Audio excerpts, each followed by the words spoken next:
In the last 2 weeks, every Monday was a crazy Monday. And then you look back and you go to the weekly summary and say, hey, why do we even need to listen to the weekly summary when every Monday opens up as a red Monday? So the reason for that is because we need to understand why everything is so volatile, why everyone is so excited or actually depressed. We're going to talk about everything on this weekly summary, so let's dive directly in. Hello, everyone, and welcome back. I'm Micha Stocks, and on this channel, we talk about stocks and we summarize the week. We have over 5K subscribers, and if you're new, first of all, welcome. And you're more than welcome to, of course, subscribe to this channel. Let's dive in to the major averages, and this is how they ended the week. The NASDAQ was the only average that ended on the green. All the rest ended on the red. You might see some kind of charts that show that some of them ended on the green. It really depends how they start Monday. Some start pre-market, some start only when the bell rings. It really depends. But at the end of the day, we had a volatile week with basically zero advancement. As you can see, we started Monday very low, and then we progressed. We actually were green for the week, and then came Friday. We're going to talk about Friday in a second, and we dropped directly in. When we look at the indices themselves, you can see real estate and energy leading the way, while consumer discretionary was down 2.84%. You can see the drawdown here, mainly due to Amazon and Tesla, which hold a large percentage of the XLY, and that's why if they're down, and they were down Friday, usually you can see the XLY going down. That's part of the problems that you need to deal with, or the challenges you need to deal with when holding an average like that or an indice like that. Crypto market, Bitcoin down 5% for the week, Ethereum down 7% for the week. Not a good week for the crypto market, but yet Bitcoin has touched, if I'm not mistaken, around 28 times the $100,000 mark. Does that define a top, or does that define a bottom? No one really knows. We will probably see in the next few weeks, but something is happening on the crypto market, especially the fact that everyone is buying and the Bitcoin is not going up. That's usually a sign that someone is holding it down until it will be released. Commodities side, you can see natural gas up for the week, 8%. Gold and silver, gold all-time high. Everyone's running for safety because they're afraid. And crude oil down 2.8 for the week. And the Magnificent Seven got a new brother. Broadcom, Avgo, I've added that now. It's Magnificent 8. You can see Nvidia up for the week, 8%. Everyone remembers 2 weeks ago we had DeepSeek, market crashed, and that's the end of Nvidia? Well, guess what? It's up 8% for the week. Meta up 3%, Broadcom up 1.6%. On the flip side, Google, Tesla and Amazon are the weakest, or leading the weakness is Tesla. We're going to talk about the reasons for that. Some were Tesla related and some were Elon Musk related. And you know what? Let's dive in directly to what happened Friday. Friday was a very, very, very strange and volatile day. Let's pull up the chart of Friday. Let's pull up Google Finance. Google Finance. And this is Friday. You can see we went up all the way to 6,100, and then we dropped. There are two main events that made us drop. The first one, 10 a.m., we got the UMich, University of Michigan, 1 year inflation expectation. The market expected a 4%.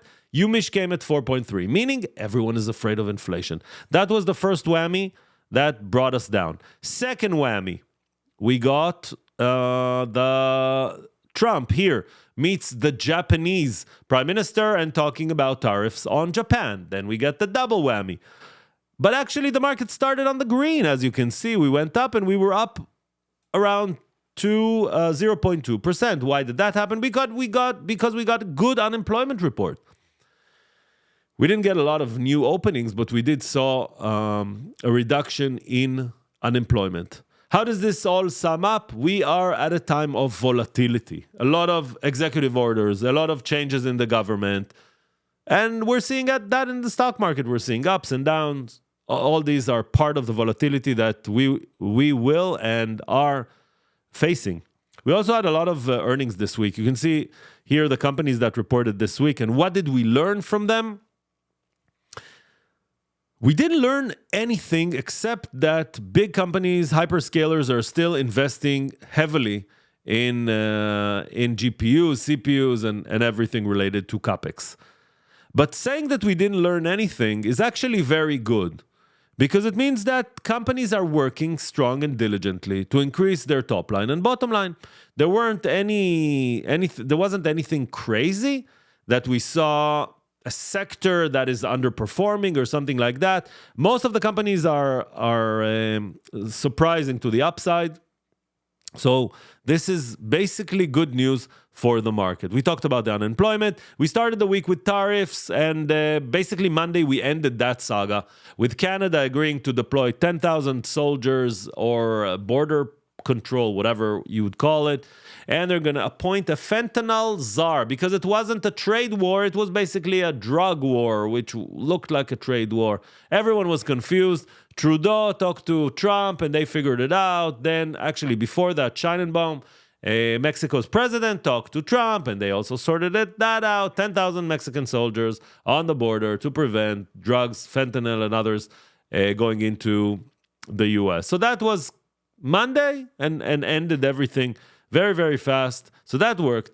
European Union is very frightened that tariffs are going to fall on them, and they actually are starting to be proactive. They're saying they're going to lower the tariffs on cars from the United States. Why cars? Because the president really loves one car inventor. We're going to talk about that person in a second. The U.S. during the week plans to start a United States sovereign wealth fund, looking at major countries that have done that really provided a lot of gain. That will provide, let's call it the umbrella, to probably buy Bitcoin and other things. And TikTok is also rumored to be part of that sovereign wealth fund. And let's talk about the man of the hour, and it's not Donald J. Trump, at least not now. Elon Musk, the man of the hour, is the right hand for Donald Trump, whether we like it or not. You saw Tesla stock for the week, of course. Elon Musk is doing the work that no one wants to do. He's cutting on government spending. Why does no one want to do it? Because automatically you are the bad person. If you reduce the amount of website subscriptions, then those websites come against you. If you talk about the press, against the press comes against you, and so forth and so forth. And to make sure that President Trump doesn't miss the quote or the fact that everyone hates Elon Musk right now, Time magazine on their cover is going to put Elon Musk behind the president's table with the flag of the US and the flag of the presidency, making Elon Musk the new president. And that, of course, will not be that comfortable for President Trump. In the meanwhile, that process of DOGE, the Department of Government Efficiency, is cutting, according to what I know right now, and I'm recording this February 8th, around 60,000 jobs, if it will be approved by the court, by the way. 60,000 is around 3% of the government. The objective is to cut 10% of the government employees, which means that there's a long way to go. It's rocking a lot. It's rocking a lot of boats there. It's going to make a lot of mess. And as of Thursday or Friday, Trump actually asked Musk to look into the Pentagon's expenses.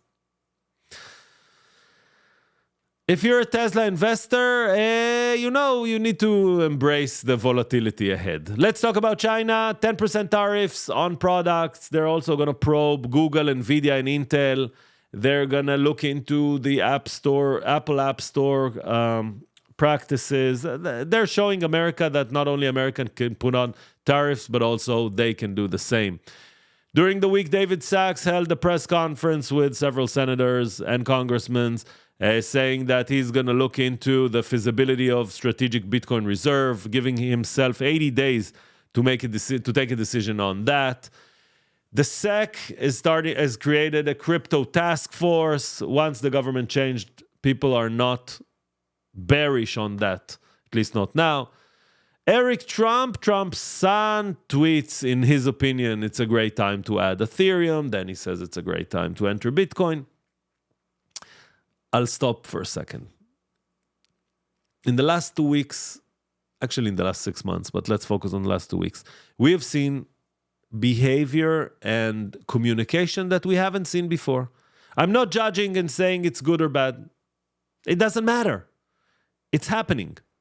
And why am I mentioning that is because if you're not updating yourself, if you're not embracing the fact that these things are part of what we're going to see, at least in the next few weeks or months, I don't know when it's going to end, then you're letting the volatility change your perspective on what's going on in the market. This is the market. We have several Twitter handles like Elon Musk, Trump, and others that are changing the narrative, that are putting everything faster and more volatile than before. I don't want to say aggressive, I'll say volatile. This is the 2025 market. And why am I mentioning that? Because if you're thinking, oh, it's like 20, 30 years ago when I read the book, The Intelligent Investor, then I think you should wake up to the new reality. Not saying evaluations don't matter, not saying all these things, but the volatility was never like this before. Every measurement shows that. Let's dive into Grubhub, which is going to try to take over the rival GoTo for $7 billion. GM is closing 50% of Cruise. Basically, Cruise doesn't exist anymore. We talked about the tariffs. Also, the U.S. Postal Service is also trying to stop packages from China. Apple shares fall after the Chinese are looking to probe. Did I say Thailand and not China? No, I said China, right? They're looking into the App Store practices. Uber had an earnings this week with disappointment and then surprise. There was a lot of volatility on Uber stock, and we're going to talk about Bill Ackman in relation to with Uber in a few minutes. Uber says that autonomous driving is here, and they're already partnering with everyone except one logo that you're missing, which is, of course, Tesla. Will they rival or will they partner? My belief is that they're going to partner at the end of the day, but we shall see. Tempus AI, which came to everyone's attention after Nancy Pelosi bought a lot of options on the company, is collaborating with Imagine AI. People are thinking that this might be the AI of the healthcare. I think it's still a small company. A lot of volatility ahead. We'll get ready for that. And no more MicroStrategy. Call them now strategy. They eliminated the word micro because they're not micro anymore. They're strategy. They are the world's first and largest Bitcoin treasury company, holding more than 2% of the Bitcoin available. And actually, an update from Michael Saylor says that they already acquired more than $20 billion of Bitcoin during the last 3 months after they promised it will take them 3 years to buy $42 billion. Apparently, they're going to buy all the Bitcoin available, and then that's it. They're going to define what the price would be. Supermicro Computer and Nvidia. Supermicro is ready to ship the new cooling rack at scale that will host the Blackwell Nvidia chips. And they're also going to release their financials. Guess what? They're going to release, last year, this year, hopefully it will be signed this time. Amazon sent out an invite for February 26 for their launch of the updated Alexa. The Japanese government is teaming with a leading chip provider, Intel, on the next generation quantum computing. Ford is losing $37,000 per EV they're selling. Honeywell is looking to break up into 3 companies. Why? Because they saw GM break up and their stock skyrocketing, and they're like, okay, we want the same thing to happen for us. Tesla has started hiring engineers to prepare for mass production for Optimus. Elon Musk believes that the rate of manufacturing for Optimus is going to be extraordinary, from 1,000 a week to 10,000 a week to 100,000 a week or a month. It doesn't really matter. He believes that Tesla is going to sell millions of Optimusim a year. We will see. President Trump wants to drive price of oil down, and while it goes down, inflation will go down with it, and with that rate. Baba is acquiring 10% stake in DeepSeek. Tesla's car sales fall 11.5% in China during the month of January. I'm not sure that it's because of competition. I mainly think it's because Tesla refreshed the Model Y and there aren't available cars to ship, but that's me. Amazon during the week plans to spend $100 billion on CapEx. That's a lot higher than was expected. That's how crazy the numbers are. And we talked about Uber. Bill Ackman came out to Twitter and mentioned that he's acquiring a position in Uber, or actually has started acquiring early January, and he has currently 33.3 million shares. That, of course, helped drive Uber's stock up. Take-Two Interactive updated on their earnings that GTA 6 is going to be released in the fall. And last but not least, Nikola, the company that drove a truck down the hill, saying that they have an electric engine that does that, where basically they just put the car in neutral and let it drift, is, according to the Wall Street Journal, very close to filing for bankruptcy. The founder, of course, is in jail after frauding investors by saying we have a truck that never really existed. And that might be the end of the story of Nikola, which is the first name of Nikola Tesla. Hopefully it won't happen to Tesla. Week ahead. Monday, starting with Meta, which on Friday, a lot of employees got a letter saying we're planning on doing cuts. And Monday, we're going to hear how many people are going to be reduced from the headcount. AI is implemented in a very strong way in Meta, to a point where the developer that developed AI is going to be fired by the AI that they developed. That's going to be on Monday. We're going to see a slew of earnings during this week. Now we're going down the gamut of the size of the companies. Yes, McDonald's is here, and I said small companies, but McDonald's currently is smaller than Palantir, which went up to around $250 billion in market value. If you look at their chart, it's going to space until it will come down to earth. So McDonald's is reporting on Monday, and of course Monday.com is reporting on Monday. Is there a better way for Monday.com a better day for Monday.com to report? After the close, we're going to hear from Astera Labs and from Vertex. Tuesday is a very, very interesting day. Shopify in the morning, Coke, Humana, BP, and others. And after the close, we will hear finally from SMCI, Upstart, DoorDash, Lyft, and others. Wednesday, Vertiv, CVS, Barrick, and Generac. And of course, after the bell, Reddit, AppLovin, Robinhood, and others. And on Thursday, Datadog before the bell, John Deere, Crocs, Duke Energy. And after the close, we're going to hear from Coinbase, Twilio, DraftKings, and others. And Moderna is going to report on Friday. From the events themselves, Monday, no major events. Mainly China's tariffs going into effect, the 15% on coal, liquidated natural gas, and others, and 10% on all the rest. We're going to hear on Tuesday from Jerome Powell on the Hill. He's going to testify. Wednesday, 8:30, we're going to get CPI. Jerome Powell keeps testifying, but this time on the House. Thursday, we're going to get mainly reports. And Friday, same things. This brings us to the S&P 500, the regular chart, Japanese candlesticks as usual. We still have the open gap between 5870 and 5900. We still have this upward channel that we're in. We still have the higher lows, low.